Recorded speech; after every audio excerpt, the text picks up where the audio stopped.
ప్రజల కోసం తన జీవితాన్ని త్యాగం చేసిన గొప్ప నాయకుడు ఐలేని మోహన్ రెడ్డి అని పలు రాజకీయ పార్టీల నాయకులు కొనియాడారు. 26వ వర్ధంతి సందర్భంగా హుస్నాబాద్ పట్టణంలోని అంబేద్కర్ చౌరస్తాలో ఆయన చిత్రపటానికి పూలమాల వేసి నివాళులర్పించారు. ఈ సందర్భంగా వివిధ పార్టీల నాయకులు మాట్లాడుతూ ప్రజల హృదయాల్లో నిలిచిన మోహన్ రెడ్డి నక్సలైట్ల చేతిలో హత్యకు గురయ్యారని అన్నారు. నిత్యం ప్రజల సమస్యల పరిష్కారం కోసం ఉద్యమించాడని అన్నారు. ఈ కార్యక్రమంలో టీపీసీసీ సభ్యుడు కేడం లింగమూర్తి, టీఆర్ఎస్ పట్టణ అధ్యక్షుడు అన్వర్ పాషా, మోహన్ రెడ్డి కుమారుడు మల్లికార్జున్ రెడ్డి, కోఆప్షన్ మెంబర్ శంకర్ రెడ్డి, వివిధ పార్టీల నాయకులు తదితరులు పాల్గొన్నారు. ఈ రోజున మా తల్లి గారైన ఐలేని మోహన్ రెడ్డి గారి 26వ వర్ధంతి సందర్భంగా హుస్నాబాద్ పట్టణంలో మా మిత్రులు, మా నాన్నగారి అభిమానులందరూ ఈ కార్యక్రమాలు చేసినందుకు ప్రత్యేకమైన ధన్యవాదాలు. అదేవిధంగా దాదాపు 26 సంవత్సరాల క్రితం ఆనాడు నక్సలైట్ల చేతిలో చెప్పుడు మాటలతో నక్సలైట్లు దుర్మార్గంగా మా నాన్నగారిని హత్య చేసినారు. చాలా బాధాకరం. కేవలం మన ఉనికి కోసం చేసినట్టు ఆనాడు స్పష్టంగా ప్రజలు తేల్చినారు. ప్రజలు కూడా అనేక మందిని హత్యను వ్యతిరేకించినారు. అదేవిధంగా ప్రజాస్వామ్య పద్ధతిలో రాజకీయ వ్యవస్థ నడుపుతూ అనేక మంది పేద ప్రజలకు సేవ చేస్తూ నిరంతరం ప్రజల మధ్యన జీవిస్తూ ప్రజల కోసం త్యాగం చేసిన చరిత్ర మా కుటుంబాన్ని. ఆ రోజున అనేక మంది పేదవాళ్ళు కష్టాలు పడుతుంటే వాళ్ళ కోసం పోరాటం చేసినాడు. అర్థంగా నిజాయితీగా 26 సంవత్సరాలుగా రాజకీయాల్లో సుదీర్ఘ ప్రయాణం చేసి మరణించడం చాలా బాధాకరం. ఇప్పటికైనా మేము మంచివారిని ఎప్పుడైనా ప్రజలు గుర్తిస్తారు. ఎవరైనా మంచివారిని కష్టపెట్టగలిసి శత్రువు కూడా హాని చేయని పరిస్థితుల్లో అధికారం ఉండేది. అట్లాంటి నాయకుల్ని ప్రజల మధ్య దూరం చేసినందుకు చాలా బాధాకరం. అదేవిధంగా భవిష్యత్తులో తప్పకుండా వారి ఆశయాలను కొనసాగిస్తాం. అందుగా పేద ప్రజల కోసం పనిచేసిన నాయకుల్ని ఏ ఒక్కరు కూడా మర్చిపోరు. పేద ప్రజల కోసం నిజాయితీగా పనిచేసిన చరిత్ర నాయకులు ఎవరు కూడా మర్చిపోయిన స్పష్టంగా తెలుస్తుంది. ఇప్పటికి 26 సంవత్సరాలు కూడా ఇప్పటికి కూడా ప్రజలు ఆనాటి ఆయనకు సంబంధించిన మిత్రులు కానీ అదేవిధంగా పరిచయస్తులు కానీ ఎవరు కూడా మర్చిపోయారు. అట్లాంటి ఒక మనిషిని ప్రజల్లో ఉండే గుండెల్లో పెట్టుకునే మనిషిని ఎవరు కూడా హాని చేయొద్దని చెప్పి సందర్భంగా కోరుతూ, అదేవిధంగా ప్రజాస్వామ్య పద్ధతిలో అనేక రకాలు ఉన్నాయి, పోరాటం చేయొచ్చు. అదేవిధంగా ఆ రాజకీయ పద్ధతిలో ఓట్లలో నిలబడుతూ కానీ వ్యక్తిగతంగా చెప్పుడు మాటలతో సుమారుగా చెప్పే రీతిలో ఉంటుందని చెప్పి సందర్భంగా కోరుతూ ఈ రోజున వర్ధంతి కార్యక్రమానికి వచ్చేసిన సోదరులందరికీ వివిధ పార్టీ నాయకులకు విధంగా తల్లి గారి మిత్రులందరికీ ప్రత్యేకంగా ఈరోజు ఐలేని మోహన్ రెడ్డి సొంత ఊరు కృష్ణపల్లి. ఆయన ఆ రోజుల్లో భారత కమ్యూనిస్ట్ పార్టీ హుస్నాబాద్ మండలాధ్యక్షుడు ఉంటుంది. వారు చనిపోయి 26 ఏళ్ళు గడిచిపోయి 27వ వర్ధంతి.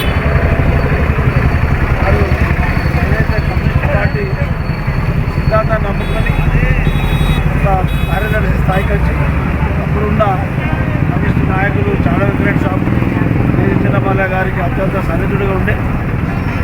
ఇప్పుడు ఇక్కడ ఉన్నటువంటి టీఆర్ఎస్ నాయకులు, కామ్రేడ్స్, కార్మికులు, కాంగ్రెస్ నాయకులు, ఎలక్ట్రానిక్ మీడియా అందరికీ వారి వర్ధంతి సందర్భంగా నమస్కారం తెలియజేస్తూ, ప్రత్యేకంగా వాళ్ళ కుమారుడు మల్లికార్జున రెడ్డి గారికి ఒక బాధాకరమైనటువంటి సంఘటన జరిగింది. వాళ్ళ ఫాదర్ది.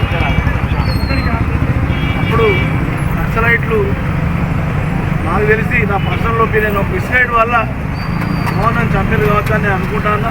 మధ్యలో కూడా వాళ్ళు 2-3 సార్లు ప్రకటన చేశారు. వాళ్ళ సిద్ధాంతం ప్రకారంగా ఇట్లాంటి కొన్ని చిన్న అంటే వాళ్ళు చిన్న తప్పిదాలు అంటారు, కానీ పెద్ద తప్పిదాలు జరిగినాయి. గూడూరులో నారాయణ రెడ్డి, కేశవరెడ్డిని చంపి వాళ్ళ అన్నలో తమ్ముల్లో పోతుంటే ఫైర్ చేస్తే ఆడ కూడా కొంతమంది చనిపోయారు. జాన్వీల్ సార్ కూడా అంత టార్గెట్ కాదు కావచ్చు వాళ్ళకు. 1999 డిసెంబర్ 19 నాడు ఆయన చనిపోయాడు. అంటే ఇట్లా మనకు చెప్పాలంటే చాలా సంఘటనలు జరిగినాయి. ఇక్కడ ప్రత్యేకంగా మనం ఉన్న స్థలం డాక్టర్ బాబాసాహెబ్ అంబేద్కర్ గారి విగ్రహం హుస్నాబాద్ చౌరస్తాలో ఉన్నాం. వారు కూడా కమ్యూనిస్ట్ పార్టీని బాగా నమ్మిండు. కానీ అందులో ఏదైతే వర్గశత్రువు నిర్మూలన అనేటువంటి ఒక మాట ఉన్నదో ఆ మాటను ఆయన విభేదించి ప్రజాస్వామ్యాన్ని ఒప్పుకున్నాడు. భారత రాజ్యాంగాన్ని రాయడానికి 23 దేశాల రాజ్యాంగాలను పరిశీలించి ఆయన ప్రజాస్వామ్యమైన ఒక డెమోక్రటిక్ రాజుల రోజులు కూడా ప్రజలకు అనుకూలంగా వారు ఎవరొచ్చినా కూడా పని చేసి పెట్టేది. మరి వారికి కూడా మా కుటుంబంతో మంచి అవినాభావ సంబంధాలు ఉండేది. కూడా మా నాన్నగారు కూడా సిపిఐలో పనిచేయడం జరిగింది. మరి వారు ప్రతి ఒక్కరు కూడా వారు అందుబాటులో ఉండి మరి పార్టీ వివరాలు కానివ్వండి, ప్రజల సమస్యలు కానివ్వండి, వాళ్ళు స్పందించి సమస్యల పరిష్కారం కొరకు కృషి చేసేటువంటి మనిషి. మరి వారు దురదృష్టవశాత్తు మరి నక్సలైట్ వాళ్ళను చంపడం ఇంతట్లో చేయడం జరిగింది. అది తర్వాత వారు చేసినటువంటి చర్య తప్పని తెలిసి వాళ్ళు బాధపడడం కూడా జరిగింది. మరి అటువంటి మనిషిని మనం ఇవాళ మన మధ్యలో లేరు. మనం చాలా బాధపడవలసిన అవసరం. మరి వారి ఆశయాలను కూడా మనం కొనసాగించాలని మీ అందరికీ తెలియజేస్తూ, ఐలేని మోహన్ రెడ్డి గారు వారు మరణించి 26 సంవత్సరాలు అవుతా ఉన్నది. వారు సిపిఐలో ప్రముఖ లీడర్గా పనిచేసేది. ఏ కార్యకర్తలైనా కానీ, సామాన్య ప్రజలైనా కానీ వాళ్లకు ఏదైనా సమస్య వస్తే వాళ్ళకు న్యాయం చేసే విధంగా ఆయన కృషి చేసేది. పోలీస్ స్టేషన్లో పనిపడ్డా కానీ, ఎంఆర్ఓ ఆఫీసులో కానీ, ఎంపీడీఓ ఆఫీసులో ఎక్కడ పనిపడ్డా కానీ సామాన్య ప్రజలు వచ్చినా కానీ స్పందించి వాళ్ళందరికీ న్యాయం చేసేటువంటి వ్యక్తిత్వం, మంచి మనసున్న మంచి వ్యక్తి ఉండే. దురదృష్టవశాత్తు నక్సలైట్ ఆ రోజుల్లో అతన్ని కాల్చి చంపడం చాలా బాధాకరం.